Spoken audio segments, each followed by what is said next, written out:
નમસ્કાર દર્શક મિત્રો, જો આપ નાના અને મધ્યમ વર્ગમાંથી આવો છો અને તમારા પરિવારને આર્થિક રૂપે મદદ કરવા અને તમારું કેરિયર બનાવવા માટે રોજગારની તલાશમાં છો તો સાવધાન. આપની આ મજબૂરીનો લાભ ઉઠાવી તમને તેમજ તમારા પરિવારની રાત દિવસની મહેનતથી ભેગી કરેલી મૂડીને આવા ભેજાબાજો લોભામણી લાલચ આપી ખંખેરી લેવા માટે સક્રિય બન્યા છે. તમારી આસપાસ અને આપણા જેવા સામાન્ય દેખાતા આ ભેજાબાજો તમને આર્થિક રીતે પાયમાલ કરી શકે છે. દર્શકો, તાજેતરમાં એક સાયબર ક્રાઇમનો ગુનો દાહોદ જિલ્લામાંથી સામે આવ્યો છે, જેમાં લીમખેડાના એક પીડિત પાસેથી ઓનલાઈન શોપિંગ કુરિયર કંપનીની નોકરી અપાવવાની લાલચ આપી પીડિત પાસેથી 3 જેટલા ભેજાબાજોએ 1.89 લાખ જેવી રકમ સેરવી લીધી હતી. આ દ્રશ્યોમાં પકડાયેલા આરોપીઓને જોઈ લો.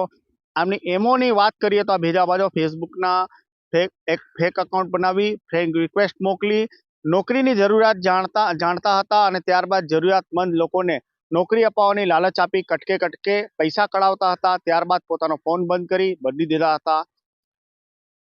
એક પીડિત દ્વારા જ્યારે આ 3 ભેજાબાજોનો ભોગ બન્યો, જે બાદ આ મામલો પોલીસ ચોપડે નોંધાતા પોલીસે લીમખેડા તાલુકાના પ્રિન્સ બારોટ તેમજ અરવિંદ ભુરિયા તથા પંચમહાલ ગોધરાના અમિત નટુ પ્રજાપતિની વડોદરા ખાતેથી ધરપકડ કરી હતી. જરૂરતમંદ લોકો જે નાના અને મધ્યમ પરિવારમાંથી આવે છે, જે ખરેખર નોકરી અને રોજગારની તલાશમાં હોય છે, તેવા લોકોને આ ભેજાબાજો પોતાનો શિકાર બનાવે છે. દર્શકો, આ મોબાઈલના દ્રશ્યોમાં આપણને આ 3 ભેજાબાજો જોવાઈ રહ્યા છે. આ 3 ભેજાબાજો ત્રણમાંથી 2 દાહોદ જિલ્લાના છે અને 1 ગોધરાનો છે. આ 3 ભેજાબાજોને ઓળખી લો.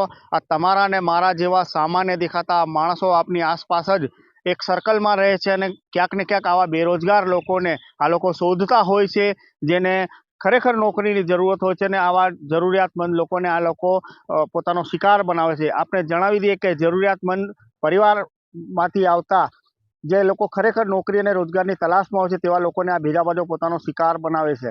પહેલાં એવું હતું કે સાયબર ક્રાઇમ કરનાર ઠગ ટોળકી દિલ્હી, મુંબઈ, ઝારખંડ જેવા મોટા રાજ્યો અથવા મેટ્રો સિટીમાંથી પોતાનું નેટવર્ક ચલાવતી હતી, પરંતુ આ દૂષણ હવે મધ્ય ગુજરાતના આદિવાસી બાહુલ્ય ધરાવતા દાહોદ જિલ્લાના ખોબલા જેવા લીમખેડા તાલુકામાંથી પણ ઓપરેટ કરવા લાગ્યો છે.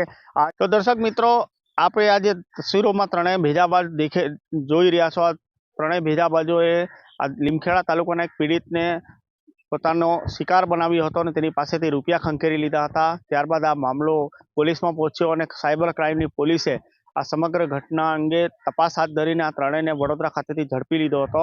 આ સમગ્ર મામલે શું કહેવું છે દાહોદ એસપી ડોક્ટર રાજદીપસિંહ ઝાલાનું, આવો સાંભળીએ. દાહોદ જિલ્લા સાયબર ક્રાઇમ પોલીસ સ્ટેશન ખાતે લીમખેડાના એક નાગરિકે ફરિયાદ નોંધાવેલી કે ઓનલાઈન શોપિંગ નામની કુરિયર કંપનીમાં નોકરી આપવાની લાલચ આપી અમુક ઇસમોએ એમની પાસેથી 1,90,000 રૂપિયાનું ફ્રોડ આચરેલ છે.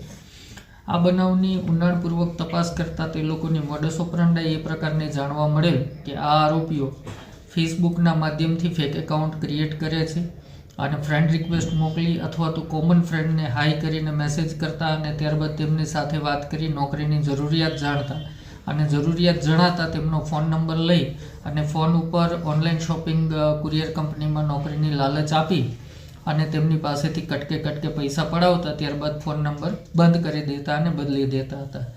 આ ગુનાના ટેકનિકલ એનાલિસિસ પરથી 3 આરોપીઓની ધરપકડ કરવામાં આવી છે અને આ મોડ્યુલ સંપૂર્ણપણે દાહોદના જ 2 નાગરિકો આરોપી તરીકે પકડાયા છે. પ્રિન્સ બારોટ, જે દાહોદ રોડ લીમખેડાનો વતની છે, અને અરવિંદ ભુરિયા, જે અંબાબોર ફળિયા લીમખેડાનો વતની છે, અને ત્રીજો આરોપી જે છે અમિત નટુભાઈ પ્રજાપતિ, જે ભુરાવાવ ગોધરાનો વતની છે. 3 આરોપીઓની બરોડાથી ધરપકડ કરવામાં આવેલી છે અને તેમણે ગુનાની કબૂલાત કરેલી છે. આ ઉપરાંત આ આરોપીઓએ ગુજરાતના અન્ય 50 જેટલા નાગરિકો સાથે પણ છેતરપિંડી કરી હોવાનું હાલ તપાસમાં ખુલવા પામેલ છે. આજની આ આધુનિક દુનિયામાં કોઈક પાસે એક સ્માર્ટફોન અથવા સ્માર્ટ લેપટોપ હોય તો તેના સહારે તે કોલ સેન્ટર ચલાવી શકે છે. તો ઘણા ખરા ભેજાબાજો આ કોલ સેન્ટરના બહાને લોકો પાસે પૈસા પડાવવાનો રેકેટ ચલાવવા માટે સક્રિય બન્યા છે. પરંતુ સાવધાન, જો તમે શોર્ટકટ અપનાવી સ્માર્ટ લેપટોપ અથવા સ્માર્ટ ફોન મારફતે આવા ગોરખધંધા કરવાનું વિચારી રહ્યા હોય તો સાવધાન, આવું ના કરતા. કારણ કે ગુનેગાર ગમે તેટલો શાતિર હોય, ગમે તેવી સ્માર્ટનેસ બતાવે, પરંતુ એ પોલીસ પકડથી દૂર નથી. માટે આવા પ્રકારના ગુનાઓથી બચો, નહીંતર તમને જેલવાસો કરવાનો વારો આવી શકે છે. દર્શકો, આવી જ મહત્વપૂર્ણ વિડીયો જોવા માટે અમારી એટલે કે તમારી દાહોદ લાઈવ ચેનલને સબસ્ક્રાઇબ કરો અને તમને આ વિડીયો કેવો લાગ્યો કમેન્ટ બોક્સમાં જરૂર જણાવજો. તો તમે ચેનલ પર નવા હો તો ચેનલને સબસ્ક્રાઇબ કરી બેલ આઇકન દબાવવાનું ભૂલતા નહીં, જેથી કરીને આપને દાહોદ લાઈવના તમામ નોટિફિકેશનો સમયસર મળતા રહે. ધન્યવાદ.